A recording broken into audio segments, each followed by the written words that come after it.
আচ্ছা চোৱা প্ৰথম প্ৰশ্নটো ইয়াত দিছে যে গতিৰ বিষয়ক দ্বিতীয় সূত্ৰৰ পৰা তলৰ কোনটো ৰাশিৰ সংজ্ঞা পাওঁ এইটো হ'ব বল গতিৰ বিষয়ৰ পৰা আমি বলৰ সূত্ৰটো পাওঁ যি গৃহীত মান হ'ব যি গৃহীত মান এইটো জানি লিখাইছিলো 6.673 * 10⁻³ কি হ'ব -11 হয় নে নহয় কিতাপত এবাৰ চাই লোৱা হয় যি গৃহীত মান ৰখা কোনটো পাঠত আছিলে গতি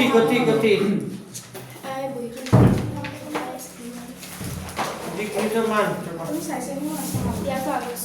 মই চাইছো গৃহীত মান ইয়ে হৈ দিয়া গৃহীত মান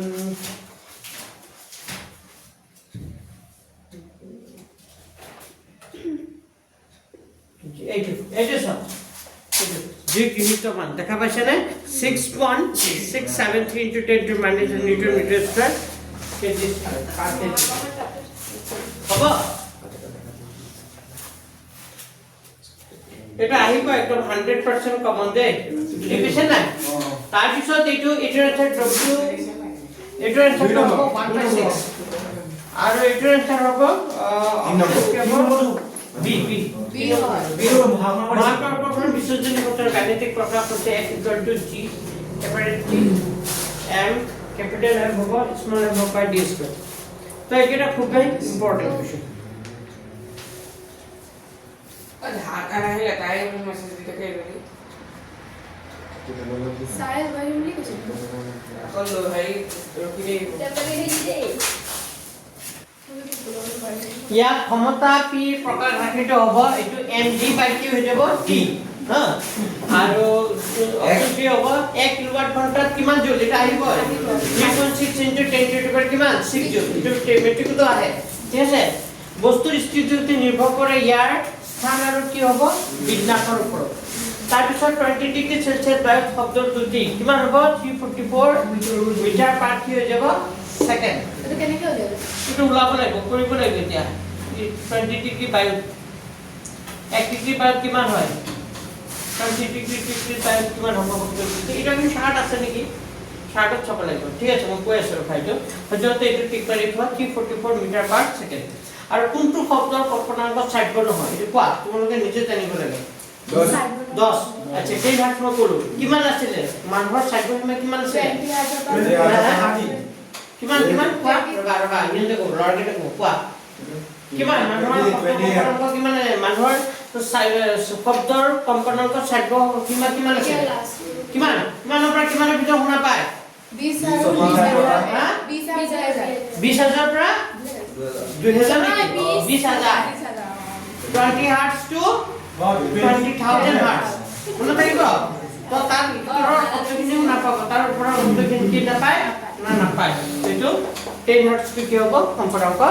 নহয় মনে থাকিব আচ্ছা এনসার কি কৈছো বায়ু শব্দৰ দ্ৰুতি কোনটো হ'ব বায়ু শব্দৰ দ্ৰুতি এইটো মনে কিবা বায়ু শব্দৰ দ্ৰুতি 3.1 মিটাৰ পাৰ সেকেন্ড আৰু এলুমিনিয়ামৰ শব্দৰ দ্ৰুতি হ'ব 6420 এটা মনে কিবা কাৰণ সবচেয়ে বেছি কথা জানানে এলুমিনিয়াম আৰু শব্দৰ দ্ৰুতি v কম্পনাংক f আৰু তৰংগৰ ল্যাম্ডাৰ মাজত সম্পৰ্কটো হ'ল v f ল্যাম্ডা মনে কিবা শব্দৰ দ্ৰুতি সমানৰ কম্পনাংক আৰু তৰংগৰ দৈৰ্ঘ্য পূৰণ কৰিলে যিটো হ'ব ইয়াৰ লগত সমান মনে থাকিব ৰক্তহীনতাৰ তৰল কোনটো মৌলৰ অভাৱত হয় হে n নাইট্ৰোজেন ফসফৰাছ ক্যালসিয়াম আইৰন আইৰণৰ অভাৱত কি হয় মানুহৰ ৰক্তহীনতা ভোগে এই কাৰণে আমি সদায় আইৰণযুক্ত খাদ্য খাব লাগে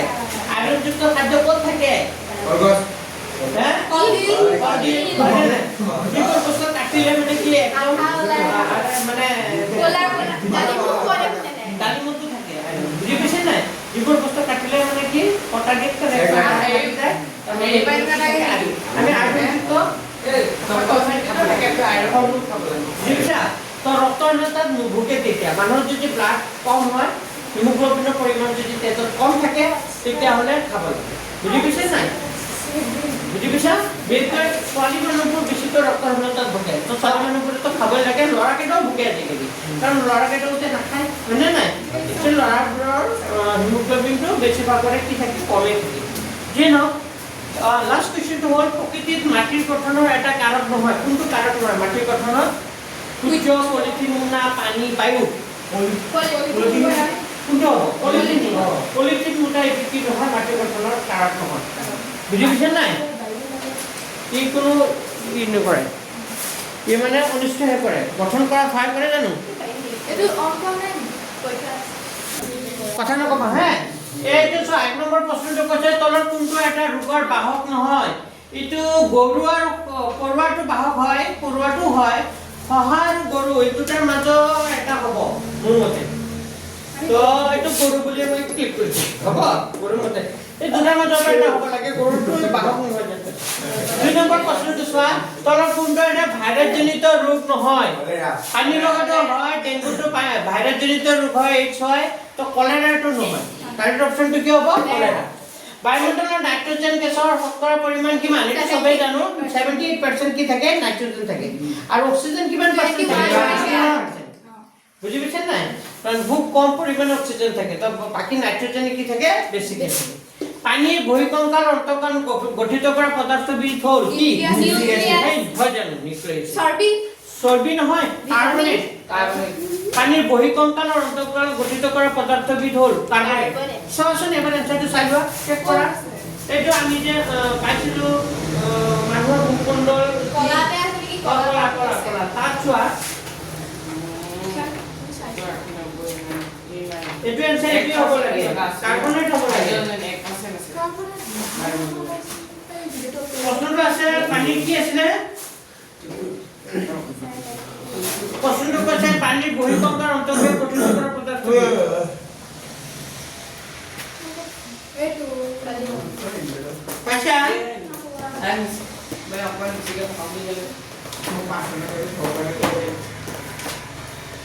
পানীৰ বহিকংকাল আৰু অন্তঃকংকাল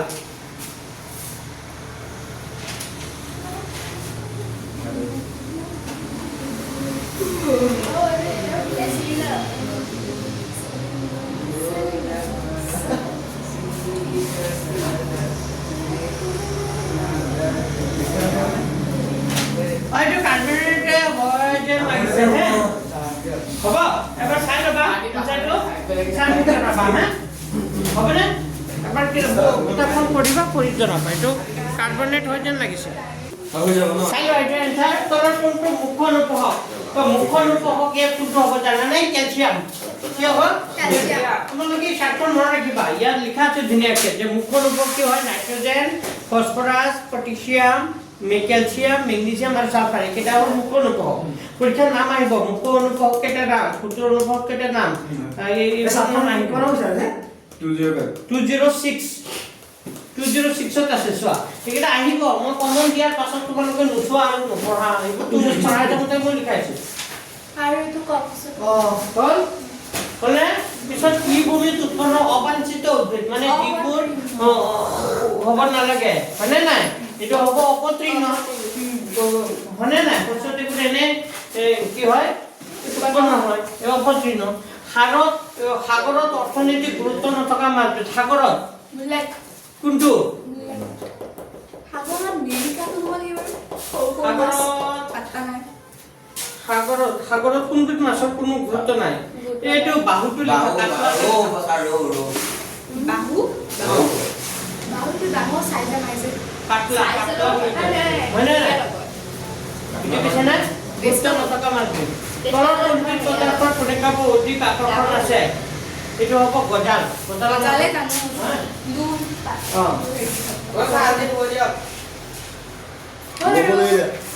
ঐ কিমান পেজ মেট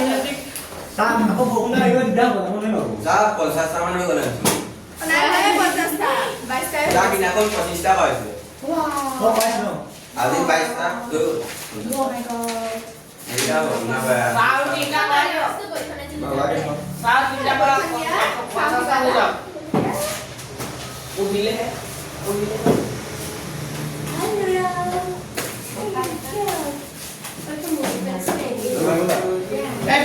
এইপিনে চোৱা এই কিতাপত আছে সাগৰত অৰ্থনৈতিক গুৰুত্ব থকা মাছ কিছুমানৰ নাম গুৰুত্ব থকা মাছ কিছুমান এইটো কি মুমলেট এইটো আছে মানে ভেটকি পাৰ্ল স্লট খোলাযুক্ত মাছ এইবোৰ বুজি পাইছা তো বাকি সব কেইটা নাম আছে সব বাকি কেইটা নাম আছে কিন্তু কোনটোৰ নাম নাই মুল্লেট নাই আছে মুমলেটটো হয় সাগৰত অৰ্থনৈতিক গুৰুত্ব থকা বাবু ভেটকিটো হয় এইটো বাহুটো ৰাইট তো কাৰেক্ট অপচনটো কি হ'ব বাহু Oh my god. Oh, ইয়াত যে বহুত প্ৰশ্নবোৰ একদম ভিতৰৰ প্ৰশ্ন দিব বুজি পাইছে নাই তই ভিতৰৰ প্ৰশ্ন চাব লাগিব তাৰ লিখিবা নে নিলিখা Kalau apa itu kamu tak?